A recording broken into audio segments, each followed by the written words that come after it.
It's good, y'all. Welcome back to Niner Wire. I'm your host, Sam, and today we are back. It's been a while since I've done a stream, but I'm happy to bring you guys back to this channel, bring you some more content. And today we got episode 4 of the offseason positional preview. This time we're talking about front 7, defensive line, defensive end, defensive tackles, and linebackers. I know we're kind of jumping all over the place with this series, but it is what it is. We're going to get through it with the 5th episode coming this weekend, so stay tuned for that. But we're focused on episode 4.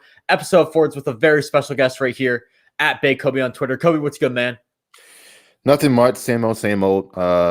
Ready for some actual news to come out soon. Free agency's close, but more predictions. Let's get it. Yes, sir, man. I'm looking forward to this stream. Front 7 always been a huge thing for the Niners throughout the years, throughout the Lynch tenure, throughout everything. Free agency is coming up, as you said. So there's obviously a lot to talk about. So we're getting these streams. We're going to break it down all to you, give you a little bit of a preview of what's going to happen with this team, what we think should happen with this team. And yeah, man, looking forward to it. So let's just get right into it. Before we do that, make sure to follow me on Twitter at NinerWireSam. My Instagram's at NinerWire_YT. And if you're watching on Twitter, make sure to subscribe to NinerWire YouTube. I post a lot of stuff on YouTube, Twitter primarily. Rarely on Instagram, but Twitter, YouTube, those are the main places to follow me, so check me out there. Also, guys, make sure to tune in to Talking Niners with the two of us. Follow us on Twitter at Talking Niners Pod. We had a new episode come out yesterday, so make sure to check that out. We're going to be doing weekly episodes, probably. So, yeah, man, just check us out. Bonus Niner Wire content, or you can call this Talking Niners Plus, especially with Kobe on today. So, yeah, and speaking of Kobe, as it says in his name tag, which you'll see in a second, follow him on Twitter at Big Kobe. He posts a lot of stuff there as well. And as always, you got any questions, comments, concerns, make sure to leave them in the live chat below. And without further ado, let's get right into it. So, Kobe, I want you to start this off. What position you want to go with first? Talk about defensive line, talk about linebackers. Let's start with defensive line. All right, perfect. So let's start with defensive line. So let's just start off with, in our opinion, what is the biggest need on this defensive line? This is how I like to start off these streams. And in my opinion, I think it's pretty straightforward. The 49ers need a speed rusher going into next year. I mean, D Ford has played a pivotal part for this team when healthy. And the when healthy is the big question mark because, honestly, we don't even know if D Ford's going to be back in a 49ers uniform ever. So may not even be on an NFL field. So I definitely think replacing him is going to be your top option, getting that contract off the books. And we'll talk a lot about speed rusher. It's definitely going to have a theme from my at least free agent predictions somewhat in the draft, but getting rid of D Ford, moving on to a different speed rusher, in my opinion, is the biggest need for this defensive line. Yeah, I think edge rusher is quite clearly, I can't speak today. The biggest need. And about the D Ford thing, it's interesting because the 49ers can't cut him until he passes a physical. So that is, that's something important there. And then on April 1st, his injury guarantees, I think it's $11.6 million, something like that, become guaranteed for, the season. So technically the Niners are kind of in a spot where they can't really get rid of D Ford. And John Lynch has already made comments saying that he might not be healthy for the start of the 2021 season. So there's a good chance that D Ford is pretty much stuck on this roster. Unless he retires, and even then, still the Niners are still owe him money. So when it comes to his contract, they might not get that money back. They might be stuck with him, hoping that he can contribute in some way. But you can't count on that because he's been hurt too much. And even if he does come back, he could get hurt again. And if you don't have somebody behind him as well, not really the backup plan, but maybe just somebody to replace him, whether he's here or not, edge rusher opposite of Bosa, opposite of Armstead and Kinlaw on the line. It's going to be pretty important if you want the pass rush to get back to what it was in 2019, or at least somewhat close. Yeah, I mean, this year we had Kerry Hyder locking up that right side or whatever side that Bosa wasn't on, and then Kerry Hyder became the main guy. But anyways, I don't think Kerry Hyder is going to provide the same level of productivity that D Ford would provide if healthy. And we'll talk about Kerry Hyder because he's one of our impending free agents, one of the most important impending free agents for the 49ers, depending on the way you look at it. But yeah, I definitely think this Niners team, 2019, they had a lot of success on the edge. I would say 2018, not as much success. They obviously needed edge rusher throughout the season, but they've always had one at least half decent edge rusher. And now you put two together, it just makes an insane combo right there. And I think keeping up that insane combo is going to be huge for the 49ers. So that's why I think a speed rusher would be a phenomenal fit. At defensive tackle, I honestly think you're really just looking at depth pieces. You have, if you can get a solid starting lineup of Nick Bosa, Javon Kinlaw, Eric Armstead, and someone who can replace D Ford or someone in that realm. So, excuse me 1 second. You can continue talking. I just need a cough real quick. Yeah, I mean, I think for the interior line, there's definitely depth. The Niners have 7 free agents. One doesn't really count. Ezekiel Ansah, he didn't really play. He could play like 2 games. But Kerry Hyder's a free agent. Ronald Blair's a free agent, who he also didn't play this past season, and we don't know where he's at with his health. Thomas, we know with the torn ACL. Deion Jordan, Jordan Willis. Those they played edge for us this past year. They're both free agents. And then DJ Jones is also a free agent who has been very good for us. Don't know how much he will cost, but he won't be cheap. So if the Niners do choose to if he gets money, get paid a bunch elsewhere, they're gonna have to replace DJ Jones because he played a pivotal role. Because he got rotated in a lot. He played a lot of snaps. Yeah, he's kind of another well, not necessarily a D4 guy, but like kind of in the same thing when healthy, DJ Jones is an absolute baller. And I mean, kind of what you were saying, I was exactly going to say that for when you talk about the current free agents, you mentioned all of them right there. So I'm not necessarily going to repeat them, but I think really none of those guys are probably starting guys. You're probably looking at depth guys who can help out this team at edge, at defensive tackle with DJ Jones. And I think it really just all comes down to money. So, and that's why I think Kerry Hyder will not be on this team next year, because I think some team is going to overpay for Kerry Hyder. Yeah. For sure. And I mean, you look at Kerry Hyder, he's really only had good seasons with Chris Kusarek. So obviously the 49ers are a fantastic fit. The only way he's coming back is if he's going to take a pay cut, say, hey, this is the guy I want to stick around. This is the guy that's making me a lot better. This is the scheme I fit in. I want to stay here. That's the only reason he's coming back. As for the other guys, those guys are, I would say, on the fairly cheap side. So it really all depends on how other teams value those players and how other teams are going to pay those guys. So that's what I'm thinking. Ideally, though, the 3 guys on that list that I would like to re-sign for depth reasons, Ziggy Ansah, Jordan Willis, and DJ Jones. I think Jordan Willis showed a lot of potential last year for what we got for him. I want him back too, Yeah, Jordan Willis, I mean, he again, a depth piece, all these guys are depth pieces. So Jordan Willis is a guy who can come in, provide a lot of stuff right there on the edge. Great guy, in my opinion, to have on this team as depth. Ziggy Ansah, we've seen him be a Pro Bowl player. A Pro Bowl caliber player. If you can get a Pro Bowl caliber player for really cheap, it's going to work out. Yes, he tore his bicep this year. He's coming off another injury. He's injury prone, but I mean, that's the thing with depth pieces. There's always going to be some other guy waiting on the streets, waiting on the practice squad that can pick you up right there. So signing a guy like Ziggy Ansah is always a low risk, high reward signing because he's not starting. You're not paying him a lot of money. If he does well, good. Now you have another elite edge talent on your team. If not, so be it. You can just find another guy off the street. Third guy I mentioned was DJ Jones. Again, I think it's just me just having a bias for DJ Jones because for some reason he's one of my favorite players on the team. Probably because he's just an absolute baller out there. I just love seeing him play. But honestly, he is a great depth piece. I do think that there are going to be teams that are going to offer him a fair amount of money. Maybe to start, honestly, I do think especially going into the draft last year, I didn't want Kinlaw for the reason that I thought DJ Jones could be a starting caliber player. Obviously, injuries hindered that this year with him. Obviously, the Javon Kinlaw, Eric Armstead were taking those roles kind of. But, yeah, I mean, DJ Jones is a guy I've always really liked for this team, and I definitely think that would be a good guy to bring back. Yeah, Jones is a solid piece. So, depends on how much he costs. Same thing for Kerry Hyder. I don't know how much they want him back, because obviously I think he's going to try to capitalize on this past season, getting 8.5 sacks. He'd be smart to try to get as much money as he can on the open market. So, I mean, and he's not a guy where I think he is a necessity. So, yeah, I think Kerry Hyder is probably gone. Ezekiel Ansah is an interesting one because he's 32, coming off of another season lost to injury. He was kind of a journeyman the past few years. I think he played for Seattle last year. He came in. He played for Detroit and then Seattle, and then he went to the Niners. Played like 1 or 2. I think he played less than less than the full game or something. I don't remember.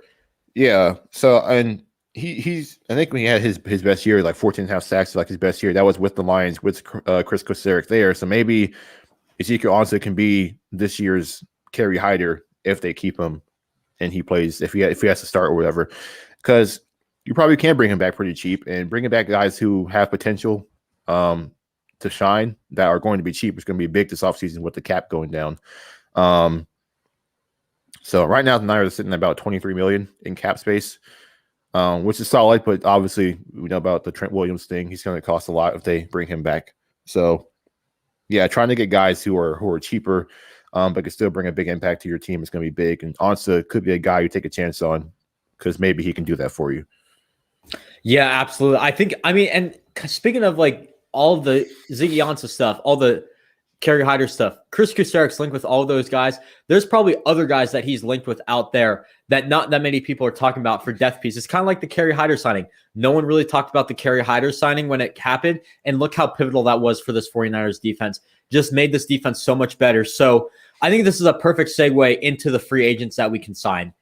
And I'm going to start off with, I'm just going to start off with the D Ford replacement because in my opinion, I think it is totally worth it to spend big bucks on a replacement defensive end for D Ford. So I think a lot of people, if you follow me on Twitter, if you watch some of my videos in the past, you know that Bud Dupri is my number one guy to fill that role. Even though he's coming off a torn ACL, there's been reports that he's ready for training camp. I think it would be a phenomenal fit as a speed rusher. It may be, and I think the other good thing with Bud Dupri is because he had that ACL injury, teams are going to want to pay him less. So I definitely think you can replace him possibly cheaper than D Ford and probably get more production out of that. So Bud Dupri is my number one option for a D Ford replacement.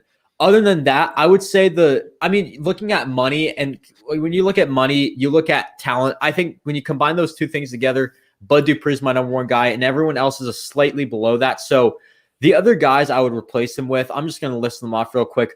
Ryan Kerrigan, again, a veteran leader on this team, bringing that in, that would be really helpful to this team. Even though we have a lot of veteran leaders, he seems like a good fit for this team. Hassan Reddick, I think, is kind of a reach. I think he could be a bit too expensive, but hey, if he's cheap, you got to take a shot at him. In-division opponent coming to your team, you love to see that. Von Miller's another guy. Again, money's going to be a huge issue in that. Age might be an issue too because he's coming out. Age and injury too. So that's going to be interesting to see what Von Miller is. Last three guys, I don't really necessarily know if they're really reasonable options, but Matthew Judon, Melvin Ingram, Leonard Floyd. I'll just name those three really quickly. If you're looking for a D Ford replacement, I think first of all, I think you go free agency. I don't think you take a risk in the draft. I think you get a big buck free agent, kind of like we did with D Ford, except they traded for D Ford, but you get a free agent instead, and you use the same method you did with D Ford to get your guy. Take a risk that will totally be worth it. And in my opinion, I will say this. The D Ford trade was totally worth it, in my opinion. Even though he struggled with injuries, he was a pivotal part to the 2019 Super Bowl team. I kept saying last year he was the X factor, and it really went to show during the Super Bowl. And the defense was a lot worse than him, just in general, during his time here. So I'm obviously going to thank him for that, but I think it's time for him to go. And those are the 7 guys, I believe I listed 7, that I think would be fantastic fits to replace D Ford. Yeah, it's all going to depend on how much money they have to spend when it comes around. Yeah, for sure. Because if it's going to be a lot, guys like Leonard Floyd and Bud Dupri might cost too much for them to get into a bidding war. Matt Judon, the guys you named. I think Ryan Kerrigan is probably the guy who could be within our price range. Another one, it's kind of an outside shot and it's kind of risky, but I think Alden Smith could be another guy who maybe you consider bringing in if the price is right. He had a pretty solid year for Dallas. It seems like he's got his head back in a good place. Maybe see how much he's going for. He might not go for as much. As far as edge rusher, I think Alden Smith is another guy you can throw on there. You kind of already named the guys I would have named. But I think Alden Smith is another guy you might consider because he might come at a cheaper price than the other guys that you probably mentioned on your list. Yeah, for sure. Alden Smith, I did not write down on my notes at all. And that's a good point because, we've seen Alden Smith when he was with the Niners before. It was like certain he was going to get a gold jacket until all this off the season, off the field issues happened. Everything went downhill for him. So, yeah, I think it's definitely I wouldn't necessarily say risky because I really think that Alden Smith has really got his head back in the game. I mean, he took a while. I think it was like 3 to 4 years off of football, really just got him in a better place, comes back with the Cowboys, doesn't have any issues. He seems like he's in the right place. He had a pretty good season last year. So I definitely think that's another option for the Niners. And a guy who's probably maybe in the 10 million range, maybe a bit less. I don't know what you're looking for Alden Smith. That's going to be interesting due to the fact that, I mean, we've seen him so good. We've also seen him at his low points. And we saw him last year kind of in the middle of that. I mean, kind of recovering back. So we'll have to see. I also think the relationship with Jed York, I don't know how that is. So if it's sour, then he's not bringing him in. But if it's good, take a shot. I'm totally with you on that. So yeah. You got any cheap depth options, Kobe, you want to mention real quick? I'm not sure. If the Niners lose DJ Jones, maybe K1 short, depending on how much he wants, maybe a chance to bring him in. I think if you're not going speed rusher on the edge, maybe just want a solid edge guy. I think maybe giving Everson Griffin a look would be okay. Didn't he suffer injury for Dallas and didn't get to play this Yeah, season? he had he was with Dallas and I think he got traded to Detroit or something. Yeah, I don't know what happened, but something like but I think he might be cheaper than many might think on the market too. So it's another guy to look at.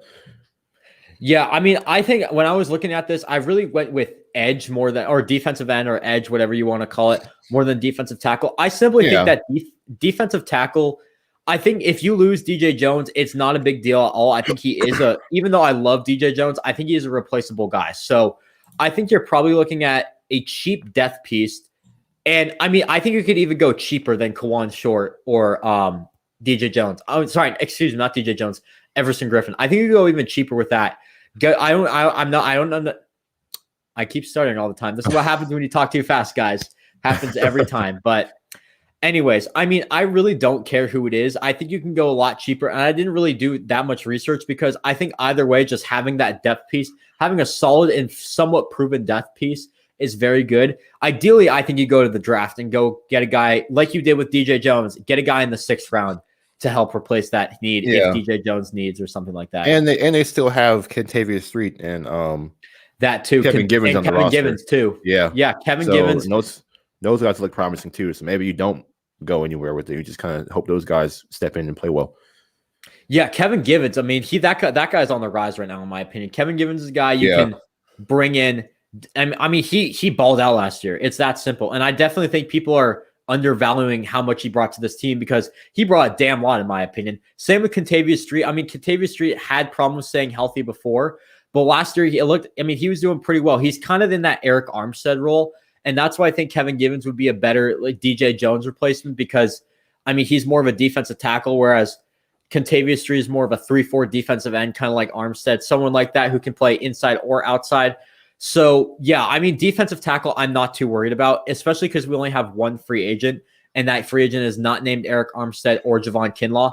I think we're chilling at defensive tackle. So, yeah. But as for cheap edge pieces, I think you got a lot of guys there that you could just fill in for like a Kerry Hyder replacement, for a Solomon Thomas replacement, someone like that. I think there's a lot of free agents you could target for that. I mean, again, you can go to the draft. We'll talk about the draft in a second, but just to name some cheap edge pieces, Samson Ibukam, I think that's how you pronounce that last name, from the Rams. He's been up and down. I think he would be a good depth piece, maybe coming off the bench. Might be a bit too expensive a little bit. And then let's talk about some former Niners right now. Cassius Marsh, Demontre Moore, both free agents. What are your thoughts about bringing those guys back, Kobe? Yeah, I'd be down. They played well for the Niners back in 2018, and we saw Moore.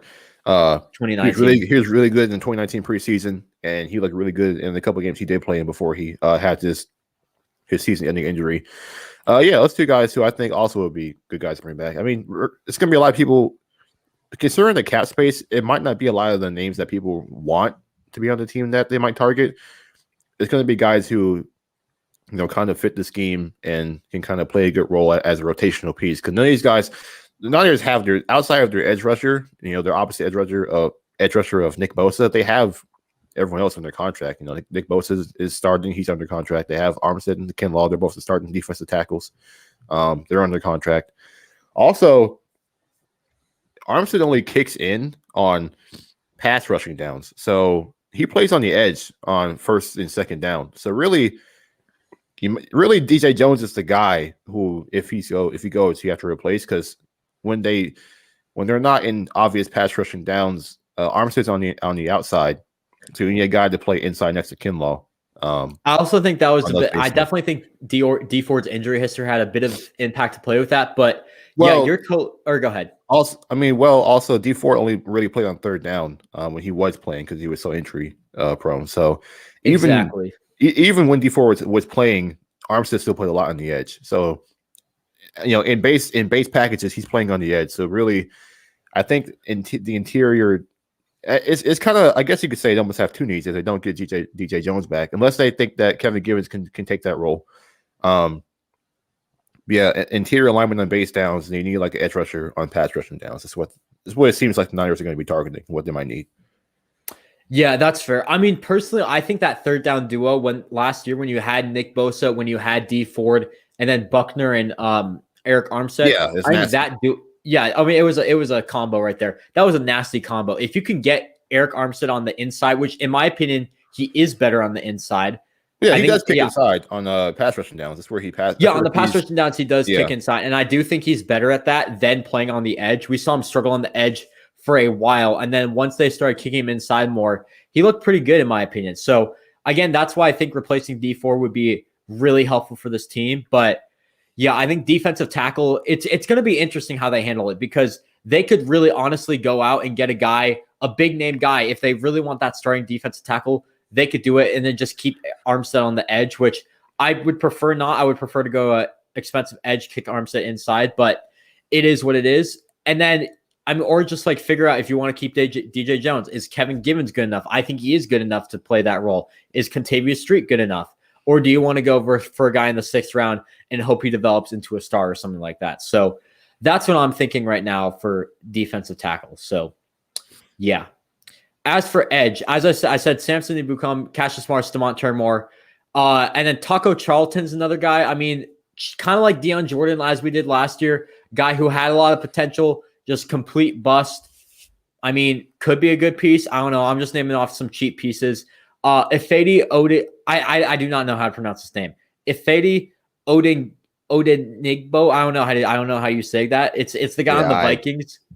I'll let you have that one. Yeah, I don't know.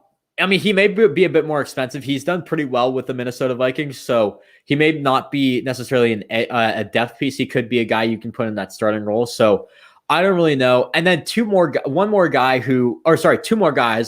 who played under Chris Kocurek, as we were talking about. Charles Harris, currently on the Atlanta Falcons, another first-round pick who was just a complete bust.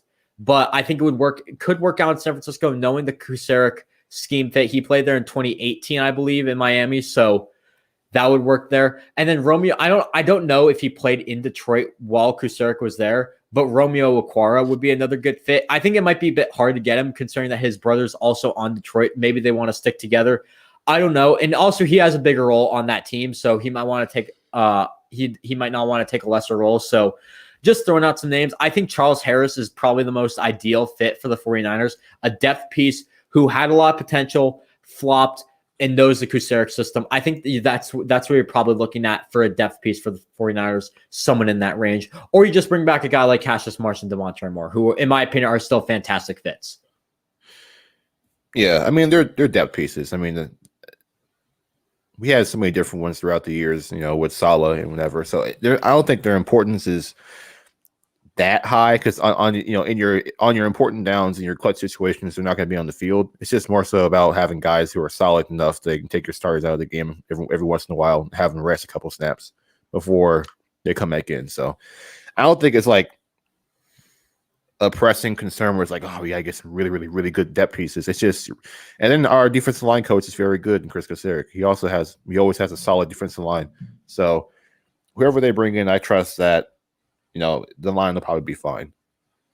Yeah, for sure. I mean, they're going to bring in some guy who I have a feeling that they always do this. They always bring in some guy who no one thinks is going to make a big impact and then ends up doing it. So we'll have to see what happens. But defensive end specifically, in my opinion, probably one of the bigger needs on this team. I mean, you look at the defensive tackle too, and just the defensive line in general. I mean, the Niners value that line so much. It's so important to just get a good grip on that defensive line and just have a solid depth, solid guys all around. So, yeah, one of the most important pieces to the offseason, in my opinion. So, yeah. You got any? Oh, let's move on to draft. Sorry, I forgot about the draft for defensive line. So, let's talk about that really quickly. So, in my opinion, what we do in the draft with the defensive line all depends on free agency. So, let's just start with defensive tackle because I don't really have too much to say about this since I already said it. You either get a cheap depth piece, re-sign DJ Jones, or go to the draft and get a guy in the 6th, 7th round, somewhere around there, maybe in the 5th. I don't know, but just depth pieces. That's really all you're looking for in the draft, in my opinion, at defensive tackle. As for edge, and this depends on if you get that speed rusher. So if you don't get him, I think you probably go rounds 1 and 2 to get your guy. And I think round 1, I mean, you're probably looking at a guy like a quarterback there because it seems like Garoppolo's out the door. We don't know what's going on right now. Hopefully we'll have answers soon. But if you do want to get a speed rusher in rounds 1 and 2, I think 4 guys to look at right there. Azeez Ojulari, Jalen Phillips, Jordan Smith out of UAB. I keep forgetting. That's his first name, right? Yeah, I believe so. We talked about him on the pod, so I should have remembered that. But Pretty sure that's his name. Yeah, it's all good. And then Patrick Jones out of Pitt. I think those are all 4 guys who provide a lot of speed, can do really well, and in my opinion, Patrick Jones is one of the most underrated players, is one of the more underrated players at edge, in my opinion. So I definitely think all 4 of those guys will work, especially if the Niners want to take a quarterback round 1 and want to go edge round 2. Patrick Jones and Jordan Smith are 2 very reasonable options. Jalen Phillips, Azeez Ojulari, you're probably looking at round 1 for both of those guys. So I don't know if it's that possible to get them, but Patrick Jones, Jordan Smith, those are 2 guys to look at, in my opinion.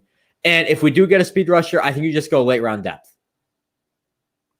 Yeah. As far as interior alignment, I think they do get somebody who's going to be day 3 picks, most likely 4th, 5th, 6th, 7th round. That's where they'll probably get those guys at. But if you're going to try to get a edge rusher who's actually going to have a big impact, you're definitely going 1st round, early 2nd round. And whether the Niners have that pick to use depends on what they do with that one position. That's so important.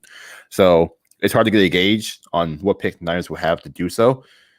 So, but yeah, like you said, the guys who you're probably targeting to take that speed rushing role to kind of replace D Ford is Phillips and Ojulari. So, and I don't have much more to say. I think you kind of hit most of it there. But yeah, I think those are your 2 guys who you really want to target if you want to kind of get a guy on the edge who can really make an impact for you pretty early. Other than that, I mean, everyone else is probably a developmental piece. Like Gregory Rossell is kind of like the wild card. He's very raw, but he had that one great season back in 2019, but he opted out for 2020. He missed a lot of time in 2018 due to injuries. He needs a lot of polishing. He needs I think he can work on the Niners, but he's almost like Javon Kinlaw on the edge. He's like super raw, but he has a lot of athletic ability. It's going to take some fine tuning to get to where he can be, but his potential is sky high. So that's kind of like a wild card pick. It's no telling how far he might drop because he hasn't played. We haven't seen him play in a year. He only had 1 full season playing end. He played wide receiver and safety in high school. Doesn't have a lot of time playing end. He only has that 1 season that we really saw him. So he maybe is the wild card.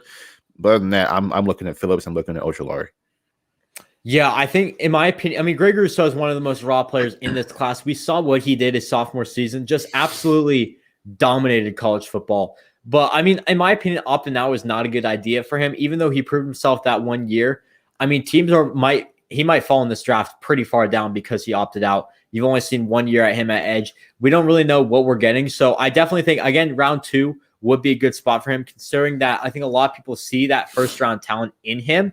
If he falls to round 2, I don't necessarily know if it's going to happen. I think you look at the early 20s, and there's just going to be an absolute run on edge right there, in my opinion. So, I don't know if he's going to fall necessarily, but in my opinion, if he falls to round 2, I think you definitely should take a shot at him. So, yeah, I'm totally with you on that. You got anything else to say about edge or defensive line or anything like that? Not really, no. The line, really is just getting some more depth. And then trying to find a way to replace D Ford.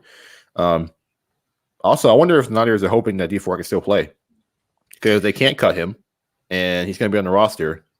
He might not be available at the start of the season, but if he can still play, maybe use him on third downs only, like literally only third downs. Maybe hopefully he can still contribute a little bit so that money's not a waste. But either way, they got to find a way to replace him if they want to get that line back to where they like to have it. And we know this team values, good defensive lines pretty heavily because they've drafted defensive line in almost every draft. Yeah, I think D4. I mean, you look at what he does to this team, and I mean, the Niners. If you have a guy at D4's caliber when healthy, you're going to want to keep him on your team. So I do wonder if the Niners, and all the money that's going to him, cutting him would hurt this team a lot financially as well. So I definitely think it's definitely a risk to keep him on this team. It's definitely a risk to come as well. So I think you just got to figure out what's best for him. I do wonder if they're going to do that. All signs have pointed to that they're going to get rid of D Ford. So I don't know. I don't know how I would be feeling about if they keep D4. I think it's just tough because they can't really cut him until he's passes the physical, but you can't pass the physical. Exactly. Right, so yeah, that's the hard part right now. Yeah, exactly. You would have to get some restructure done. I don't even know if it's possible. Can you get some restructure done? They probably could restructure the restructure, but then again, we saw that turned out the first time around. I wouldn't want to do that. They might just have to swallow it.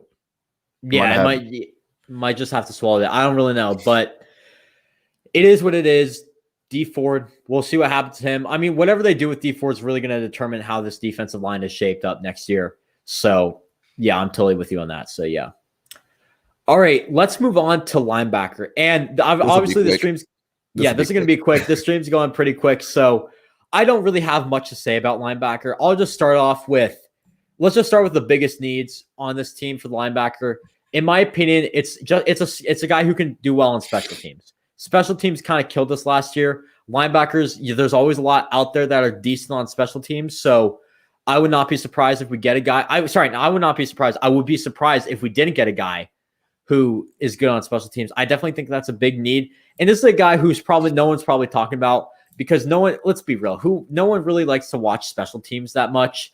So, there's probably a lot of guys out there with those hidden talents that no one really talks about. So, yeah, I think that's probably your biggest need for linebackers. You don't really need much. You have 3 solid linebackers, in my opinion, in Dre Greenlaw, Fred Warner, and Azeez Al-Shaair, who can start. If you want to bring in competition for Azeez Al-Shaair, I think that would be reasonable as well. Again, depends on money. So, yeah, linebacker, I don't think they're going to be paying too much attention to. The only thing they should do at linebacker, and actually this is the biggest need for linebacker, re-sign Fred Warner. Give him the extension. That's simple. Yeah, get that done.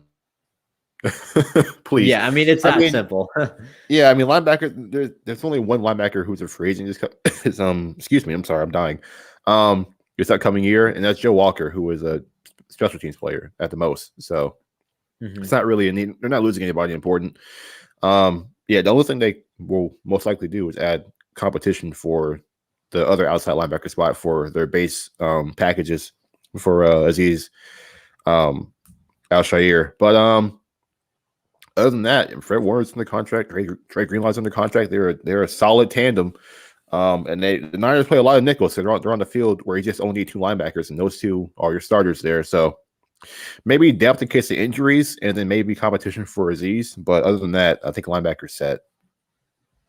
Yeah, for sure. I'm totally with you on that. So linebacker's pretty set. We might as well just talk about the free agent and what we can do in the draft with linebacker. I can start at free agents. Again, you're really not looking to pay your linebacker that much. You're really looking for a guy who is A, either good on special teams, or B, can compete with Azeez Al-Shaair at a low price. So I just named 5 guys that I think could do it. Avery Williamson, Alex Singleton, Raekwon McMillan, Christian Kirksey, and Aaron Lynch. Aaron Lynch, the only reason I put him there, he knows the system.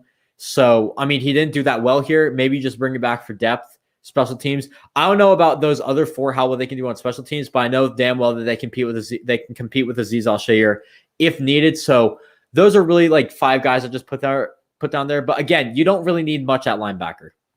Yeah, the only thing I'll say in free agency is maybe the Niners bring back Ruben Foster. Maybe. We'll have to see. I don't know. I don't think they need to, but maybe they were hiring him before. He's missed the last season, last 2. I think he opted out this past season, or would he get injured again? I know. Yeah, I think he got hurt. Yeah, no, I don't know. I remember he tore his I haven't seen him play in ACL. 2 years. I haven't seen him Yeah, play we in haven't 2 seen him years. play in I a don't while. know. So But I don't really maybe know. you can get him for cheap, and the Niners liked him before, so maybe he's cleaned up his act a little bit, and maybe he can come in and compete for that other outside linebacker spot. But other than that, it's going to be somebody we don't really care about. Yeah, I mean, it should be a very quiet offseason at linebacker. I mean, it's simple. We're set with linebacker. That's really it. So yeah, I think that's really all I have to say about linebacker. All right. Yeah. Draft. Unless you had anything else for free agency. Sorry, I didn't mean to cut you off there. I don't have anything for the draft. So I Oh, interviewed okay. Yeah, so Perfect. I mean, Yeah, I guess I'll let you handle that one because I didn't do much looking. Kind of like we don't really need anybody. If we do get somebody, it would be once again like a day 3 pick, 4th, 5th, 6th, 7th round, something like that. I don't think anybody in the first 3 rounds would be taken for linebacker. Yeah, I'm totally with you on that. I mean, there's really not much you need to talk about at linebacker. I mean, again, you're probably looking around round 4, round 7, as you just said. And I mean, I didn't do too much research on linebacker because I think the Niners, when they evaluate linebacker, they've always consistently hit. The one miss they really had was Ruben Foster, and that was not because of his on-field play. That was because of off-the-field issues. So, yeah, that's really all I have to say about linebacker. There's really not much. It's not necessarily a need for this team. You can get some depth pieces. We'd be nitpicking exactly. to say they need to get him. No, they're fine. The linebackers are good. Exactly. You know what? I'll throw out a name for you at linebacker that you can get in the draft. Micah Parsons. This is a guy who a lot of teams apparently might ask to play edge. If you want him as an edge, go get him. That could be a nice fit for the 49ers. I don't know if they're going to take him. You have quarterback as a much bigger need, maybe offensive line, depending on what happens with Trent Williams. So that's what I'm thinking right now. So, yeah. I'll be down. I mean, it's not a bad option. It depends on the scheme fit for him. But again, quarterback probably the most reasonable option round 1. So yeah, for sure. All right, you got any last words you want to say before we end this? No. I mean, these are the biggest needs on the roster. I think that's kind of obvious with the way this episode went. It's pretty quick. Not that many people you're looking for, but probably edge is probably the biggest need going forward because you got to find a way to get, especially the way that the Shanahan and Lynch like building this team. If that is still their plan, you got to get another edge guy opposite Bosa, especially when you're not sure how Bosa might come back. Is Bosa going to be like a lesser version of himself with the ACL injury? Will take him time to get back to his 2019 form. That pass rush is going to be pretty important for a rookie defensive coordinator in DeMeco Ryans. So trying to get someone to help the rush is probably going to be the biggest priority on the defense outside of, getting another slot corner and trying to figure out who your starting corners are going forward. Yeah, I mean, as we said before, defense line, this show has gone 38 minutes so far. I think 30 of those minutes we're talking about defensive line. Little to no talk about linebacker. It just goes to show the importance of defensive line to this team. One of the, if not the most important position for the 49ers and their scheme fit. So I am totally with you on that. So yeah, you can't have all pros at every position. You can't have all pros at every position. So exactly. I mean, you're going to have to. I mean, you have to get some solid depth pieces. So, I mean, I really think it's as simple as just as long as you get the right depth guys, you're set. And I think the Niners have that at linebacker, and maybe getting a few more on the defensive line is probably your best bet right there. So that's what I'm thinking for the front 7. But again, not much needs to be said about them. The front 7, I mean, it's always been one of our most set positions, and yeah, I mean, there's not much more to say about it. So that's all I really got. But that's going to do it for the stream, guys, unless you have anything else, Kobe. No, I'm good. Perfect. All right, that sounds good. Guys, make sure to check out Talking Niners with Kobe and me. So make sure to check us out. Available wherever you get your podcast. Follow us on Twitter at Talking Niners Pod. You want to say anything about that, Kobe? Podcast just became part of the Blue Wire Hustle Network. So that's cool. Other than that, yeah, just follow the socials, subscribe, rate, review, everything like that. That's all. Just support. Support's cool. Exactly. So just do that. Listen to the podcast, bonus Niner Wire content. I mean, this stream went pretty short. If you want another short podcast, we just recorded the one that came out recently. Yesterday, I believe it came out. So you guys go ahead and check that out once this is done. So Yeah, I mean that it's that simple as that. But this stream is now done, actually, so go check that out right now. Anyways, guys, thank you all so much for watching, and I'll see you guys next time. Go Niners. Go Niners.